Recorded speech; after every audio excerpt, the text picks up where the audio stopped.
Assalamualaikum warahmatullahi wabarakatuh.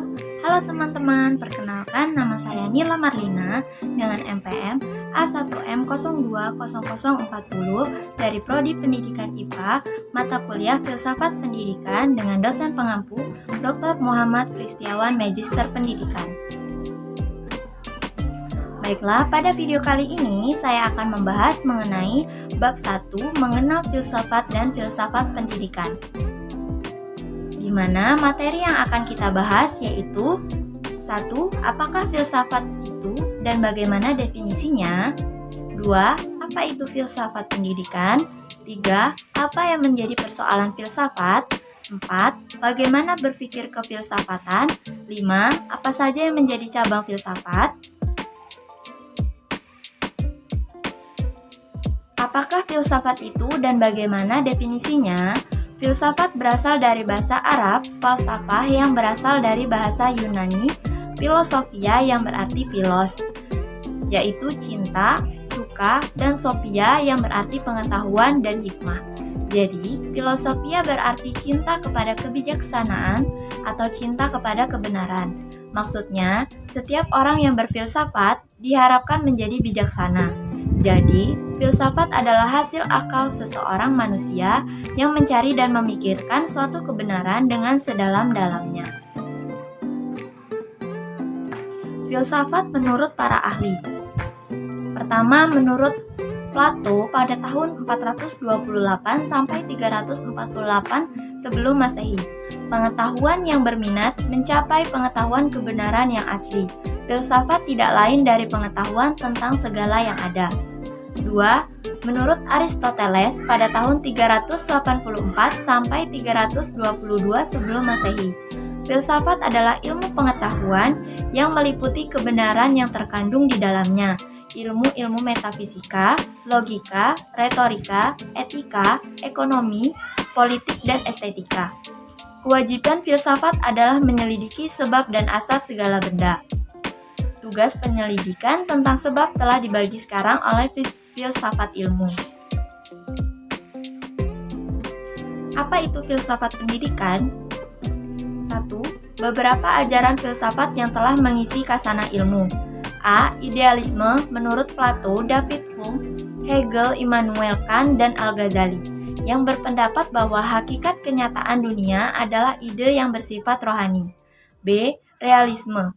Aliran ini memandang realitas secara dualitas. Realisme membagi bahwa hakikat realitas terdiri atas dunia fisik dan dunia rohani. C. Metarealisme. Menurut Demokritos dan Ludwig Feuerbach, berpendapat bahwa kenyataan yang sebenarnya adalah alam semesta ba'daniyah. D. Pragmatisme. Merupakan aliran paham dalam filsafat yang tidak bersikap mutlak atau absolut. Tidak doktriner tetapi relatif tergantung kepada kemampuan manusia. E. Eksistensialisme. Memfokuskan pada pengalaman-pengalaman individu. Secara umum, eksistensialisme menekankan pilihan kreatif, subjektivitas pengalaman manusia, dan tindakan konkret dari beberapa manusia atas setiap skema rasional untuk hakikat manusia atau realitas.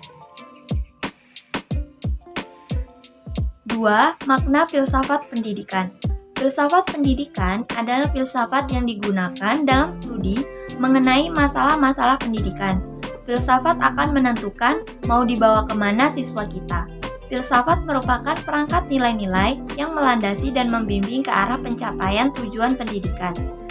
Oleh sebab itu, filsafat yang dianut oleh suatu bangsa atau sekelompok masyarakat tertentu atau yang dianut oleh perorangan, di dalam hal ini dosen atau guru, akan sangat mempengaruhi tujuan pendidikan yang ingin dicapai. 3. Peranan filsafat pendidikan dalam pengembangan ilmu pendidikan. Tujuan filsafat pendidikan adalah memberikan inspirasi bagaimana mengkoordinasikan proses pembelajaran yang ideal. Peranan filsafat pendidikan memberikan inspirasi, yakni menyatakan tujuan pendidikan negara bagi masyarakat, memberikan arah yang jelas dan tepat dengan mengajukan pertanyaan tentang kebijakan pendidikan dan praktik di lapangan dengan menggunakan rambu-rambu dari teori pendidik. Apa yang menjadi persoalan filsafat? Yang menjadi persoalan filsafat ada 6. Yang pertama yaitu bersifat sangat khusus, sangat umum. Yang kedua, tidak menyangkut fakta. Ketiga, berdasarkan nilai-nilai atau value. Yang keempat, bersifat kritis. Yang kelima, bersikap sinoptik. Dan terakhir yaitu bersifat implikatif.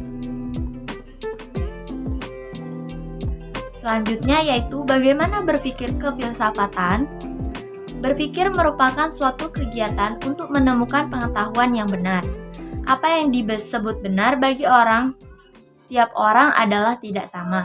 Oleh sebab itu, proses kegiatan berpikir untuk dapat menghasilkan pengetahuan yang benar berbeda-beda. Dapat dikatakan bahwa tiap jalan pikiran mempunyai apa yang disebut sebagai kriteria kebenaran. Pemikiran keilmuan adalah pemikiran yang sungguh-sungguh. Artinya, suatu cara berpikir yang berdisiplin di mana seseorang yang berpikir sungguh-sungguh tak akan membiarkan ide dan konsep yang sedang dipikirkannya berkelana tanpa arah. Namun, semuanya itu akan diarahkan pada suatu tujuan tertentu. Tujuan tertentu itu dalam hal ini adalah pengetahuan.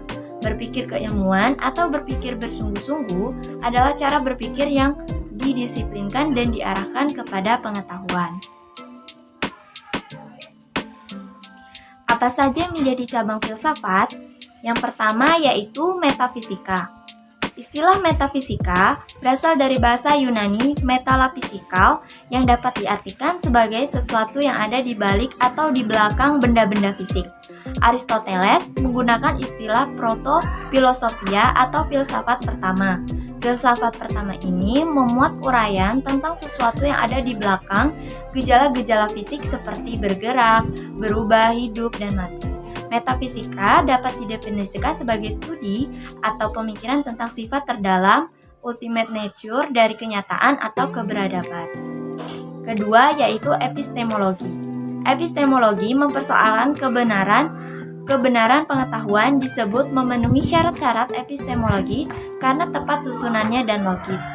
Meskipun logika dan epistemologi merupakan dua hal yang berbeda, keduanya memiliki kaitan yang sangat kuat. Logika, prasyarat yang mendasari epistemologi.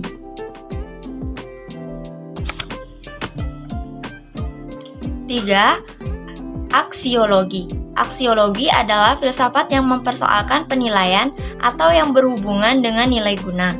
Gagasan mengenai aksiologi dipelopori oleh Locke, kemudian Brentano, Husserl, Scaler, dan Nikolai Hartmann.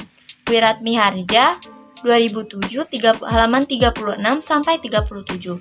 Menurut Scaler, ada dua bidang yang paling populer terkait penilaian, yaitu tingkah laku dan keadaan atau tampilan fisik. Sehingga aksiologi dibagi dalam dua jenis, yaitu etika dan estetika.